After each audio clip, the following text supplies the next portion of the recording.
الحمد لله رب العالمين والصلاة والسلام على رسوله الكريم وعلى آله وأصحابه أجمعين إلى يوم الدين. أما بعد إن خير الحديث كتاب الله وخير الهدي هدي محمد صلى الله عليه وسلم وشر الأمور محدثاتها وكل محدثة بدعة وكل بدعة ضلالة وكل ضلالة في النار أو كما قال عليه الصلاة والسلام.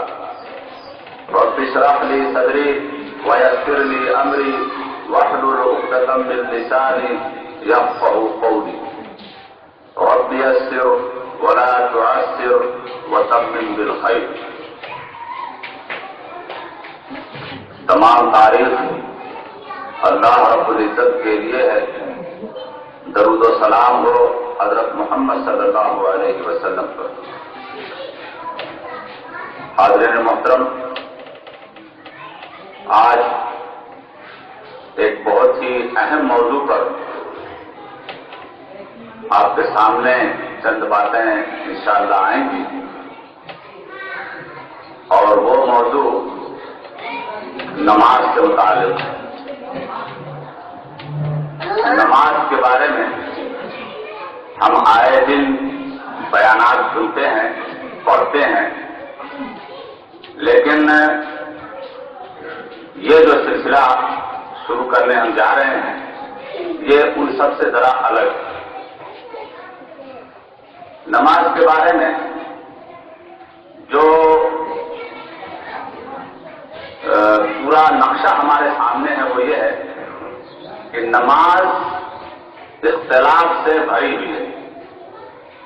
ہماری نمازیں اختلافات سے بھری ہوئی ہیں، اور ایک عام مسلمان سمجھ نہیں پاتا کہ اس کی حقیقت کیا ہے، کیونکہ اختلافات پر عمل کرنے والے اس طرح سے بیانات دیتے ہیں یا باتیں کرتے ہیں تو ایسا لگتا ہے کہ ایک دوسرے کی نماز ہو ہی نہیں رہی. اور اسی بنیاد پر ہماری مسجدیں بٹ گئی. وہ مسجدیں جو اللہ کی یاد کے لیے سب سے مضبوط اور سب سے آزاد ادارہ تھا، جس میں بندہ داخل ہو کر کے اپنے رب سے بلا کسی روک ٹوک کے، بلا کسی پابندی کے، بلا کسی کے ڈر اور خوف کے وہ آزادی کے ساتھ اپنے رب سے جڑ سکتا تھا. لیکن اب وہ مسجدیں باندھ دی گئی ہیں، مسجدیں بٹ گئی ہیں. ان المساجد للہ اب بدل گئی ہیں. اب مسجدیں جماعتوں کی ہیں، مسالک کی ہیں، گروہوں کی ہیں. یہی نہیں، بہت سی مسجدوں کے باہر آپ کو بورڈ لگے ملیں گے کہ اس مسجد میں فلاں فلاں فلاں نہیں داخل ہوں، اس مسجد میں فلاں نہیں داخل ہوں. اس طرح کے بورڈز باہر مسجد کے باہر لگے ہوئے ہیں. یہ ایک اتنا بڑا علنیہ ہے کہ اس پر جتنا غم کیا جائے، ماتم کیا جائے، آنسو بہایا جائے کم ہے. لیکن اس کو قبول کیا ہوا ہے ملت یا امت نے، کیونکہ اس کے علاوہ کوئی چارہ نہیں. اس کو سمجھ نہیں آتی کہ اس اختلافات کا کوئی حل بھی ہے کہ نہیں. اور یہ جان لیں کہ مسئلے اسی وقت پیدا ہوتے ہیں جب اس کا کوئی حل ہوتا ہے. اگر حل ہے تو مسئلہ ہے تو اس کا حل ہے. میں اسی پس منظر میں بات کروں گا آپ کے ساتھ. میں نہ آپ کو نماز کے مسائل پورے بتاؤں گا اور نہ دیگر کوئی بات. مجھے صرف یہ بتانا ہے کہ یہ اختلافات ہم نے جو پیدا کیے ہوئے ہیں اس کی حقیقت کیا ہے، کن بنیاد پر ہم اس کو سمجھیں اور ان اختلافات کو ختم کریں. تو اس پورے بیان کا 4 حصہ ہوگا. ظاہر ہے کہ ایک خطبے میں مکمل نہیں ہوگا، اس کو ہم 4 حصوں میں تقسیم کریں گے. پہلے حصے میں نماز کی دنیاوی اور اخروی اہمیت اور فضیلت ثابت ہوگی. یعنی نماز کے کیا فائدے ہیں، نماز نہ پڑھنے کے کیا نقصانات ہیں. دوسرے حصے میں ہماری جو فرض نماز ہے یا کوئی بھی نماز ہے، ہر نماز میں ہم کچھ اعمال سب میں کرتے ہیں، جیسے تکبیر کہنا، نیت باندھنا، رکوع کرنا، سجدہ کرنا، کوئی بھی نماز ہو، یہ ہر نماز میں ہم کرتے ہیں. تو ان نمازوں میں کون کون سے اعمال قرآن نے بیان کیے، کون کون سے اعمال قرآن نے بیان کیے ہیں، دوسرے حصے میں ہم اس پر بات کریں گے. تیسرے حصے میں ہم نماز کے ان اعمال کی بات کریں گے جس کے بارے میں نبی کریم صلی اللہ علیہ وسلم نے خود اپنی زبان مبارک سے تعلیم دی ہے، تلقین کی ہے، تاکید کی ہے، رہنمائی فرمائی ہے، ارشادات ہیں آپ کے. تیسرے حصے میں ہم اس کو پیش کریں گے. چوتھے حصے میں ہم نماز کے ان اعمال پر بات کریں گے جس کے بارے میں نبی کریم صلی اللہ علیہ وسلم نے کچھ بھی نہیں فرمایا، اپنی زبان سے نہ تو کوئی تاکید کی، نہ تلقین کی، نہ کسی طرح کی رہنمائی فرمائی. البتہ آج کی نماز کو جن لوگوں نے دیکھا، جیسے بھی دیکھا، جہاں بھی دیکھا، ان کو جو انہوں نے بیان کیا ہے اس کے بارے میں ہم بات کریں گے. ہم اصل میں یہی دھوکہ کھاتے ہیں، ہر چیز کو ہم ایک کیٹیگری میں رکھ کر کے بات کرتے ہیں، اور جب ہر چیز کو ہم ایک کیٹیگری میں بات کر کے رکھیں گے، بات کریں گے تو مسئلہ وہی پیدا ہوتا ہے. مثال کے طور پر میں ایک چھوٹی سی مثال دیتا ہوں. بخاری کی روایت ہے کہ ایک صحابی بتاتے ہیں کہ میں نے نبی کریم صلی اللہ علیہ وسلم کو دیکھا کہ آپ ایک گھوڑ پر کھڑے ہو کر کے پیشاب کرتے ہیں، ایک گھوڑ پر کھڑے ہو کر کے پیشاب کر رہے ہیں. یہ کس نے کہا؟ ایک دیکھنے والے نے، وہ صحابی رسول ہی ہیں. نبی کریم صلی اللہ علیہ وسلم نے کھڑے ہو کر کے پیشاب کرنے کے بارے میں نہ تو کوئی تعلیم دی ہے، نہ تلقین کی ہے، نہ تاکید کی ہے، نہ کسی کی تائید کی ہے. لیکن یہ بات نبی کریم صلی اللہ علیہ وسلم کے حوالے سے ہمارے پاس موجود ہے. اب ہم اس کو اسی درجے پہ رکھ دیں جس درجے پہ ہم نبی کریم صلی اللہ علیہ وسلم کی سنتوں کو رکھتے ہیں، اور یہ کہتے ہیں کہ یہ بھی سنت ہے. نبی صلی اللہ علیہ وسلم نے کوئی کام ایک بار کیا ہو چاہے 100 بار کیا ہو، اگر کوئی بار ہمیشہ کرنا چاہے تو کر سکتا ہے. سنت کے بارے میں یہی تصور ہے، اور اس کو سنت بنا لے تو یہ مسئلہ کھڑا ہوتا ہے. بات کو سمجھنا ہے، کہاں اس کو ہم کیسے کر سکتے ہیں، یہیں سے سارے اختلافات ہمارے پیدا ہوتے ہیں. تو وہ میں جب سلسلہ آئے گا تو بتاؤں گا کہ نماز کے کون کون سے اعمال نبی کریم صلی اللہ علیہ وسلم نے کیے ہیں. جب صحابہ نے روایت کیا ہے، صحیح سند سے موجود ہے، اس کا مطلب ہے یہ کیا ہے، لیکن خود کبھی اس کے بارے میں کوئی تبصرہ نہیں فرمایا، کوئی بات نہیں کی، کوئی تاکید نہیں کی. تو اب اس کے بارے میں ہمارا کیا رویہ ہو سکتا ہے؟ یہ سب باتیں ہم انشاءاللہ بات کریں. پہلے حصے میں ہم ذرا نماز کے بارے میں، اس کی اہمیت، اس کی عظمت اور دنیاوی فائدے اور اخروی فائدے پر نظر ڈال دیتے ہیں. نماز بندگی کا سب سے بڑا مظہر ہے. ایک انسان اپنے رب کا غلام ہے، بندہ ہے تو غلام ہے، اور اس کی پوری زندگی اللہ تعالیٰ کی غلامی میں ہی گزرنی چاہیے. اور ایک مسلمان آئے دن روزانہ ہر نماز میں، ہر تلاوت کے موقع پر یا اس طرح سے بھی وہ اس بات کا اعلان کرتا ہے. سورہ فاتحہ میں فرمایا گیا کہ کیا کرنا ہے، اے اللہ ہم تیری ہی غلامی کرتے ہیں، وَإِيَّاكَ نَسْتَعِينُ، اب تجھی سے ہم کو مدد چاہیے. جب ہم تیرے غلام ہیں، تیرے غلامی میں جی رہے ہیں، تو اب ہمیں رہنمائی کہاں سے ملے؟ صرف تو ہی دے سکتا. یہ بندہ روز کہتا ہے. تو نماز اس بندگی کا سب سے بڑا مظہر ہے. یعنی